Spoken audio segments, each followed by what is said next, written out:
Nel nome del Padre, del Figlio e dello Spirito Santo. Amen. Buongiorno ragazzi e buona settimana. Come vedete abbiamo acceso la seconda lampada dell'Avvento, essendo arrivati alla seconda domenica di questo tempo che ci prepara al Natale.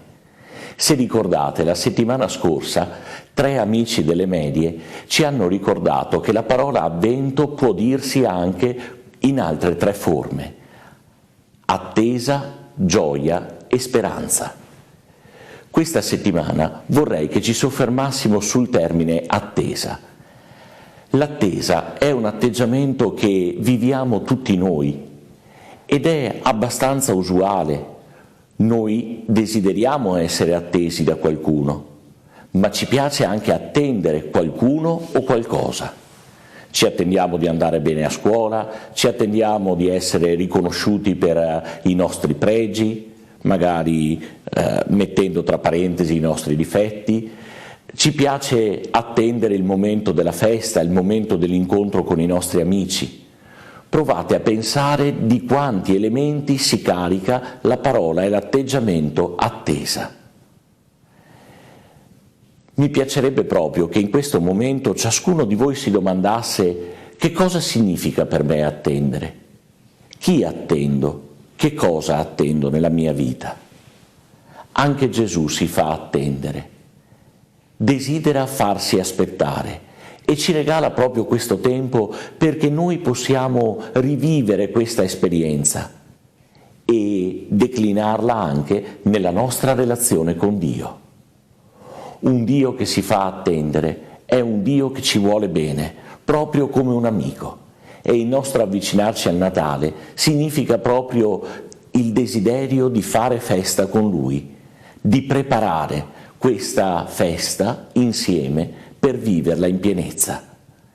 E allora il termine attesa si coniuga anche con il verbo preparare e prepararsi. A questo proposito, penso che l'esperienza più bella di attesa sia quella della mamma nei confronti del suo bambino che sta per nascere. E allora vorrei ricordare ancora il progetto che abbiamo proposto per questo tempo di Avvento, un progetto del QAM Medici con l'Africa. Prima le mamme e i bambini.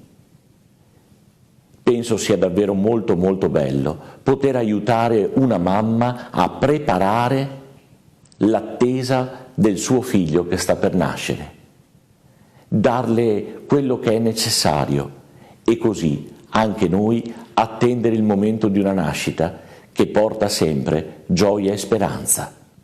Le altre 2 parole che affronteremo la prossima settimana. Siamo qui davanti all'altare dell'Immacolata che si trova nell'anticamera del preside in Barbarigo. Perché, vi chiederete? Anzitutto perché colei che attende è soprattutto Maria.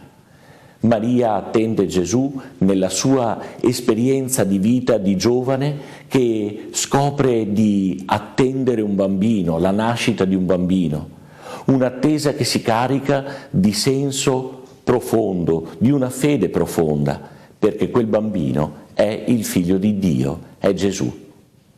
Ma la scelta di questo luogo è anche motivata dal fatto che giovedì celebreremo la festa dell'Immacolata Concezione di Maria. Una volta ho chiesto a un mio alunno che cos'è l'Immacolata e siccome di solito cade all'interno della settimana mi ha risposto un ponte. No, l'Immacolata non è semplicemente un ponte feriale, ma possiamo dire davvero che è il ponte tra la terra e il cielo, perché Maria ci collega a quel Dio che viene a trovarci e che noi stiamo attendendo. Allora vi auguro una buona settimana, vi auguro una buona festa dell'Immacolata. Affidiamoci alla Vergine Immacolata, colei che è senza peccato e senza colpa, e invochiamo il suo aiuto. Ave o Maria, piena di grazia, il Signore è con te. Tu sei benedetta fra le donne e benedetto il frutto del tuo seno, Gesù. Santa Maria, Madre di Dio, prega per noi peccatori, adesso e nell'ora della nostra morte. Amen. Buona attesa a tutti voi. Nel nome del Padre e del Figlio e dello Spirito Santo. Amen.